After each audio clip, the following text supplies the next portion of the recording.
Good morning friends. আজকে আমি চলে এলাম হসপিটালে। দেখো, ঘাটাল হসপিটালে, এটা ঘাটাল হসপিটালের অবস্থাটা দেখো, দেখেছো? এ হচ্ছে হসপিটাল। আমি প্রে করেছি তোমাদের যেন কারো কখনো কিছু না হয়, শরীর যেন তোমাদের সুস্থ থাকে। হসপিটালের এতই শোচনীয় অবস্থা, মানে এখানকে যে আসবে তারও শরীর খারাপ হয়ে যাবে, সুস্থ মানুষেরও শরীর খারাপ হয়ে যাবে বেশিক্ষণ। মানে অসুস্থটা যদি একটু নিয়ে যাও, সে সেখানে গিয়ে পুরোপুরি অসুস্থ হয়ে যাবে। তো তোমরা সবাই ভালো থেকো, সুস্থ থেকো, যেন শরীর খারাপ না হয়। দেখো, ঘাটাল হসপিটালের মধ্যে দেখো একটা বিড়াল। মানুষের থাকার জায়গা নেই, কিন্তু বিড়ালের ঠিক থাকার জায়গা আছে।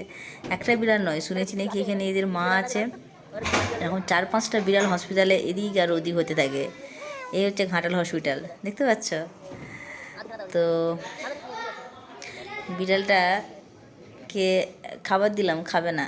বাবু সাহেব, বিস্কুট দিলাম, বিস্কুট না খেয়েই পালিয়ে যাচ্ছে। দেখো, বিস্কুটটা দিলাম, বিস্কুটটা খেলো না, খাবে না, হচ্ছে বাবু। তো প্রতিটা বেডের নিচে নিচে বিড়াল ঘুরছে, কুকুর ঘুরছে। মানে এই হসপিটাল, মানে এখানে কুকুর বিড়ালের বেশি বাস রুগীর চেয়ে, ঠিক আছে? তো এই হচ্ছে হসপিটাল। তোমাদের সাথে একটু শেয়ার করলাম হসপিটালের হুলিয়াটা।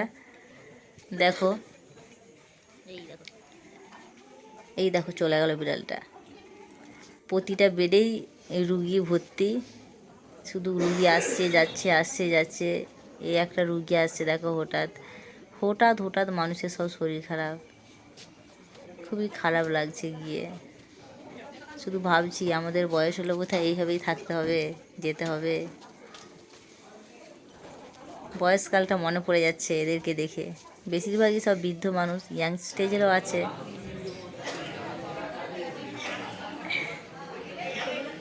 এই হচ্ছে আমার বাবা, এনাকে অ্যাডমিট করা হয়েছে হাসপাতালে।